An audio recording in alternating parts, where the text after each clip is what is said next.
Abra sua Bíblia em Romanos capítulo 10, versículos 15, 16 e 17. E ele diz assim: como pregarão, rapaz, se não forem enviados? É uma pergunta que ele está fazendo à sociedade judaica de seu tempo. E ele diz: está escrito. Agora ele incentiva a pregação, dizendo: quão formosos são os pés daqueles que resolvem anunciar as coisas boas, ou boas novas. Era assim que era tratado o evangelho quando Cristo veio à terra.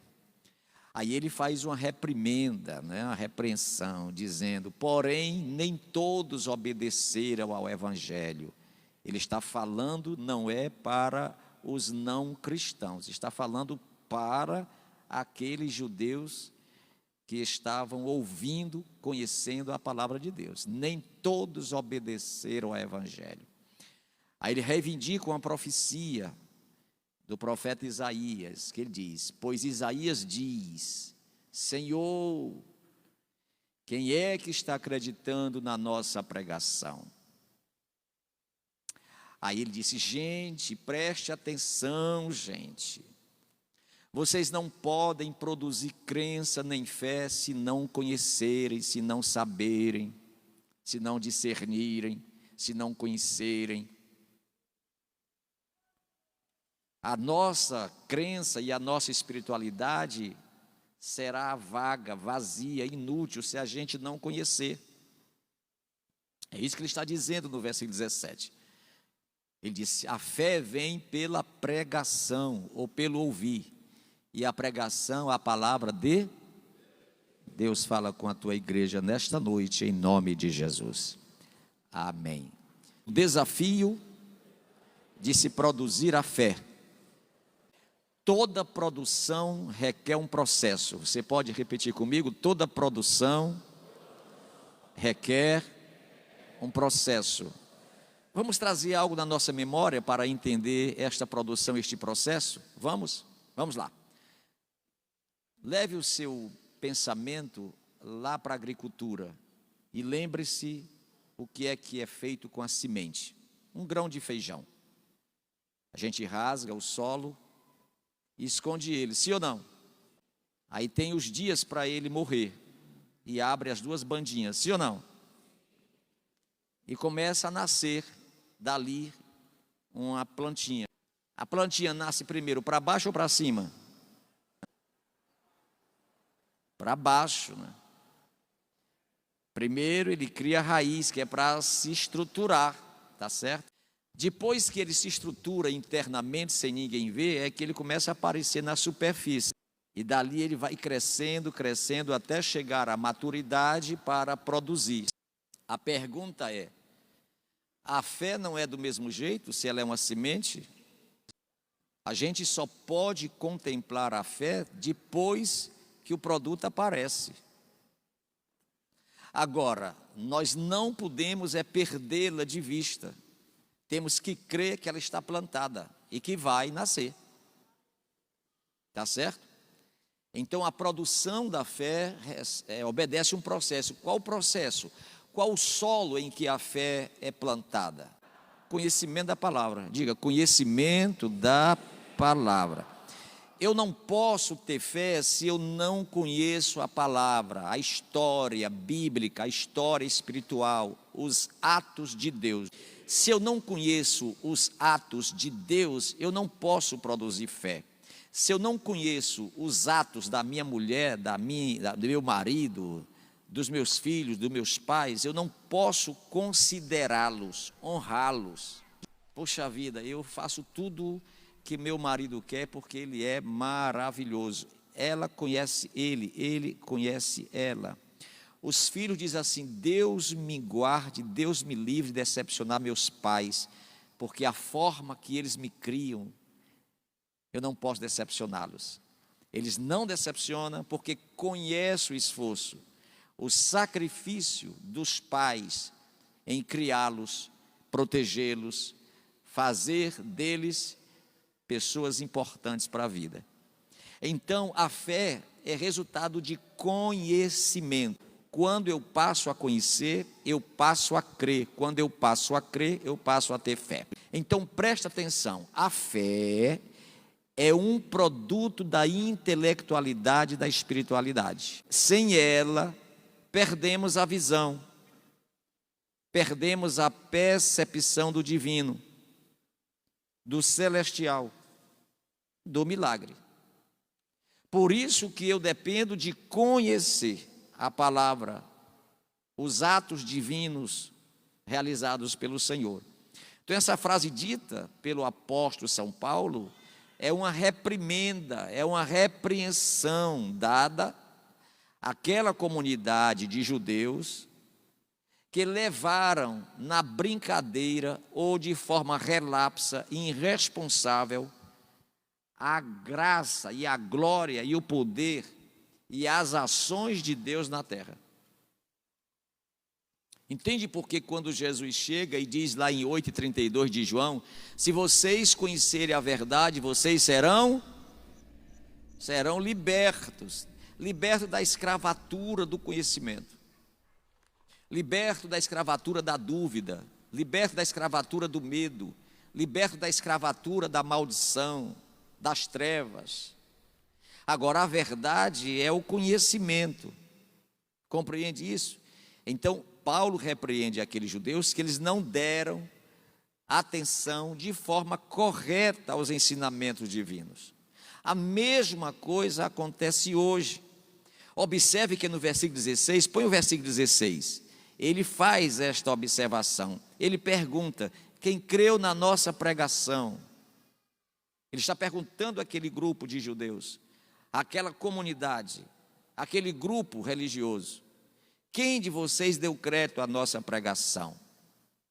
Deixa aí. Em outras palavras, ele está dizendo que a fé depende única e exclusivamente do conhecimento que se busca ter sobre Deus. Assim como o rapaz namora buscando, o correto é esse, buscando encontrar, ter conhecimento sobre a noiva ou a moça que ele deseja casar. O namoro antigamente era para se entender, se descobrir, porque a boca fala do que o coração está cheio. Compreende isso? As relações sociais, elas são normatizadas pela fala. Nós é que não observamos isto. A pessoa que quer enganar o outro, ela deixa escapar nas entrelinhas da sua fala algumas dúvidas. O problema é que nós não estamos atentos a isto. Então Paulo está dizendo que a única forma de conhecer Deus é buscar ter conhecimento sobre Ele. Interessante é que você, para entrar numa empresa, você tem que ter um período de adaptação, treinamento. Observe que na vida tudo tem um processo para se chegar ao definitivo, ao concreto. Mas no reino espiritual nós somos um obstáculo.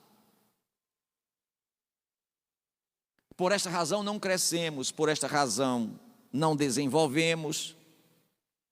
Interessante aqui no versículo 18, veja o que é que ele diz no versículo 18. Pergunto, vocês não ouviram? Veja que ele questiona. Vocês não ouviram? Ouvimos. E por que não entenderam? Porque nós ouvimos sem escutar ou escutamos sem ouvir. Para ouvir e escutar, a gente precisa estar concentrado, focado. Assim como o aluno na sala de aula precisa concentrar-se e focar para entender a aula, para no final do bimestre fazer a prova e ser aprovado, e é obrigado a prestar atenção, que não pode pescar, colar. Tem que lembrar do que o professor falou, e produzir, praticar, e exercitar. No dia da prova, opa, moleza, isso aqui eu já sei. Compreende? Você já observou que a gente decora horários de medicação que o médico prescreve? A gente até coloca o celular ou o despertador para despertar, para a gente não perder o horário. Você já observou que a gente acorda de um susto, 5h30 da manhã, pensando que é 6 horas para sair para o trabalho? Porque mentalmente nós estamos preparados para a organização social. Mas nós temos este obstáculo no reino espiritual. No reino espiritual nós somos relapsos, desorganizados, desregrados. Por quê? Porque o reino espiritual é tão belo, é tão esplêndido, é tão lindo, que ele tornou-se uma guerra. Nós temos um adversário que produz em nós preguiça, produz em nós ausência de pensar, de conhecer, de discernir, de entender, para esquentar os nossos neurônios e dizer, não estou entendendo. Como não está entendendo se nós, dentro do espectro da horizontalidade aqui na Terra, a gente faz as operações de matemática? A gente entende química, de física. Eu estava assistindo agora um documentário. Do ano passado, a Coreia do Sul construiu o maior navio do mundo. Um navio com 400 metros de comprimento, quase 1.000 quilômetros. 60 metros de largura. Com a sua carga, chega a quase 30 metros de altura. E soltaram aquele gigante no mar. E por que ele não afunda? Porque todos os detalhes dele é estudado fisicamente. E quem deu essa capacidade é esse homem, um homem sozinho, desenhou e fez. Por que é que nós temos capacidade de desafiar o espaço, desafiar as profundezas dos mares? E não temos capacidade de entender que Jesus é o Salvador, que a fé remove montanha. Porque vivemos uma guerra na mente. Paulo está dando reprimenda, dizendo, vocês não ouviram, não foi? Lembra que nós pais falamos por menino, tu não está ouvindo não que eu estou falando? Observe que Deus nos trata dentro do espectro da espiritualidade, da mesma forma que nós tratamos dentro do espectro da sociabilidade, da família. As reprimendas que há na Bíblia, no reino espiritual, são semelhantes às reprimendas que há no reino humano. E o mais interessante é que os animais nos entendem e os humanos não. Sim ou não? Hoje eu recebi um irmão que veio tratar um assunto comigo, ele tem um sítio e tudo, e ele começou a contar as benesses do seu sítio, e disse, pastor, eu disse assim, você não tem medo ali, aquele sítio, eu fico um pouco afastado? Eu disse, não, eu coloquei cerca elétrica, botei sensor para apitar, indicar se tem alguém dentro, e eu tenho um cachorro pastor alemão, e foi uma luta para mim, desse jeito, foi uma luta para mim educar a ele a não comer meus capotes. Quando eu observava, ele estava comendo o capote. Ele tem uma criação de capote, capote chama-se galinha de Angola também, né?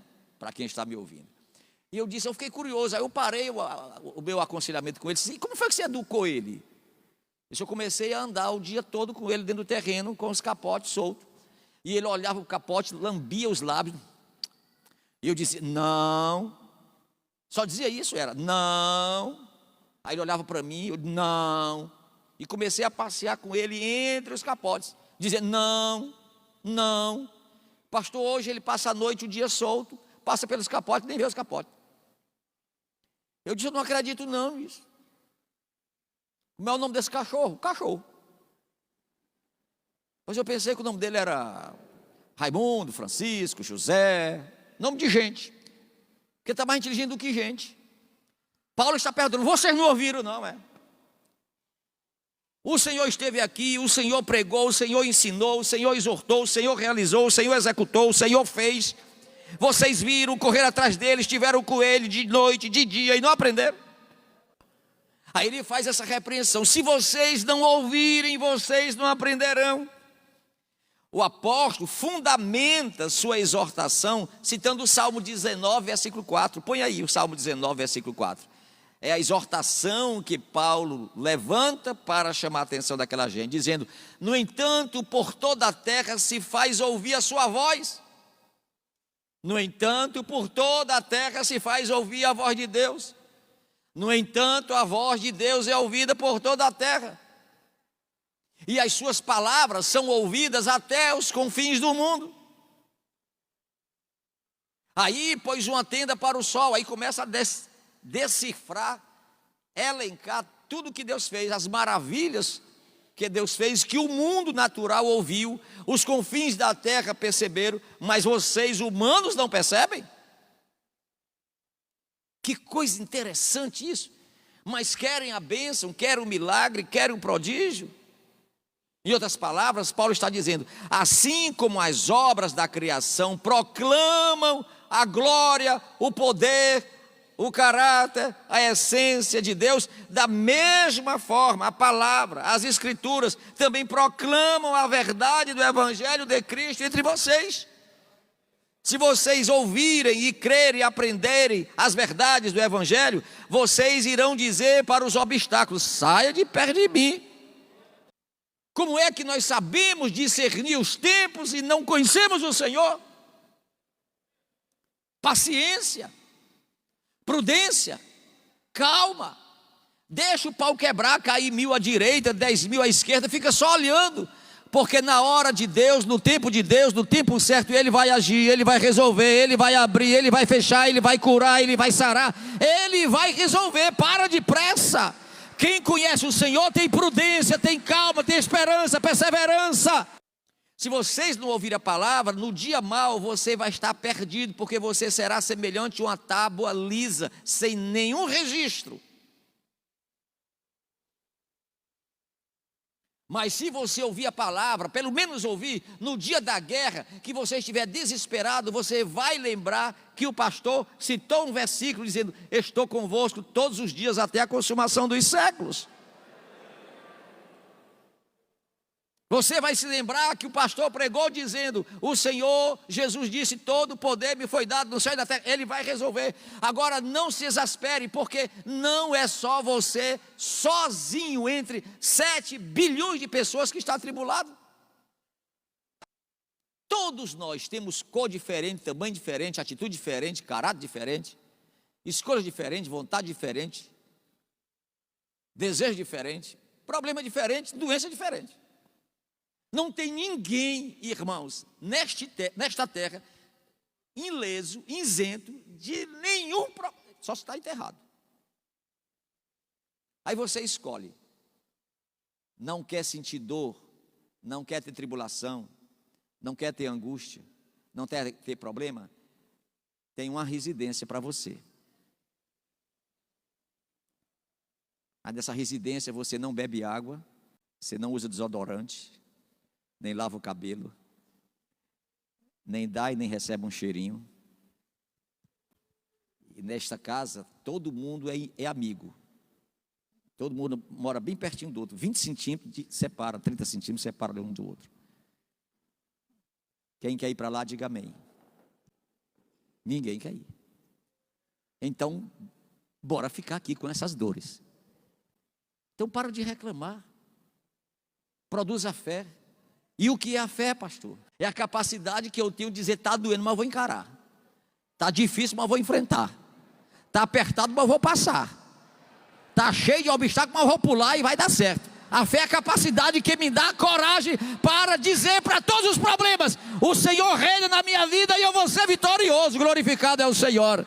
Olha o que diz o profeta Isaías no capítulo 53, versículo 5. Ele foi traspassado pelas nossas transgressões e moído pelas nossas, e o castigo que nos traz a paz estava sobre ele, pelas suas pisaduras somos. Espera aí, gente, tem uma promessa. Olha que promessa para a gente lembrar nos dias das angústias. Gente, a fé nada mais é do que a capacidade de não baixar seu nível de esperança no Criador. Tem exemplo mais fantástico para a raça humana do que Jó?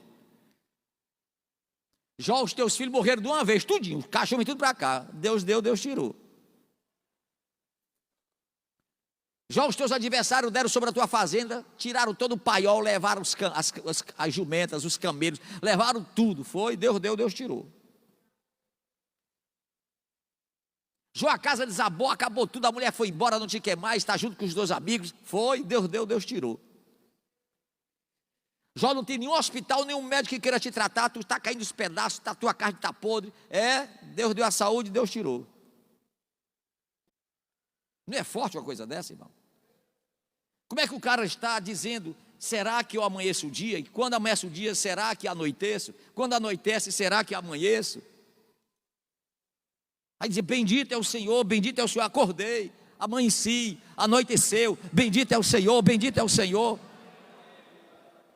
O cara não reclama de nada, macho. Como é que tá, irmão? Tá ruim. Vai para lá, jaburu. Sai de perto de mim. Nós agora não podemos mais aceitar Deus tratar a gente, porque a gente se zanga, se revolta. Que é isso? Qualquer coisa se vitimiza, não precisa ser muita coisa não, qualquer coisinha pequenininha, eu estou me acabando. Ei, não gosto de ouvir isso não, sai daqui perto de mim. Tem gente sofrendo mais do que você. Tem gente que não tem casa, tem gente que não tem comida, tem gente que não tem roupa, tem gente que não tem família, tem gente que não tem amor, tem gente que não tem paz, tem gente que não tem alegria.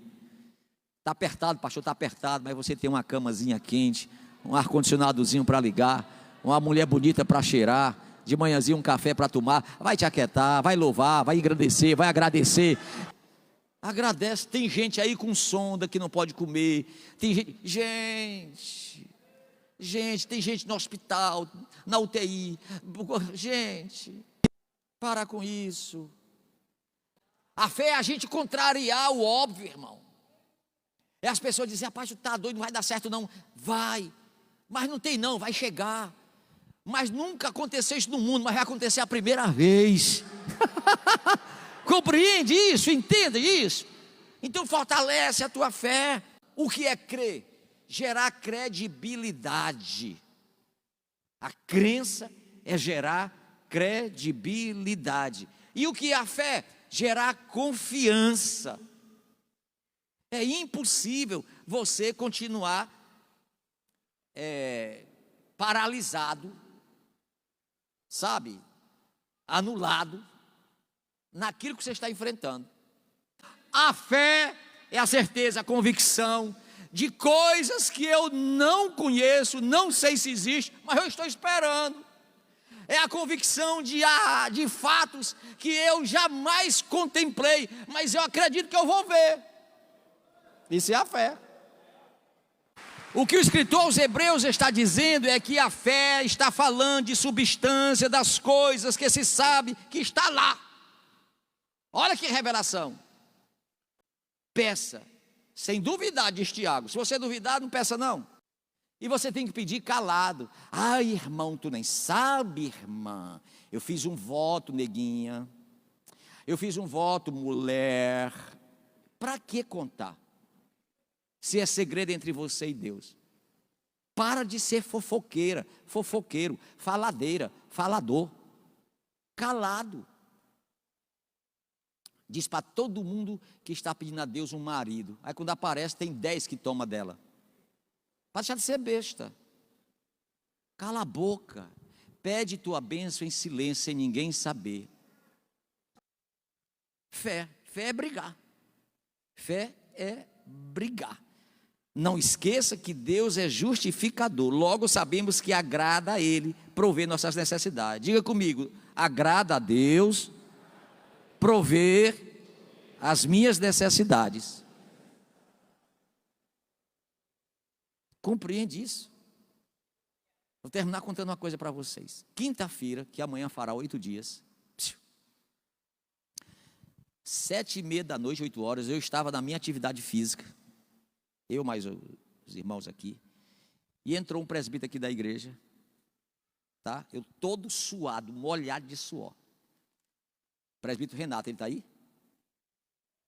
Está aqui, presbítero Renato. Chorando, mas o genro dele vindo do médico, um rapaz novo, bonito, 30 e poucos anos, médico também. Chamou assim, pastor, pelo amor de Deus, socorra aqui meu genro.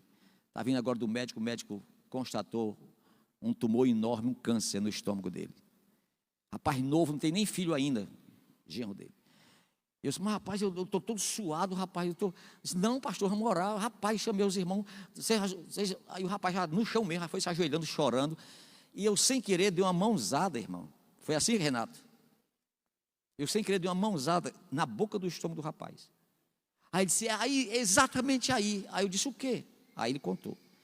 Eu, Jesus, pedi ao presbítero, tem óleo aí, óleo como no meio da rua, irmão, óleo. Você se ajoelha? Eu me ajoelho, no meio da rua. Começa a morar, o fogo caiu, irmão.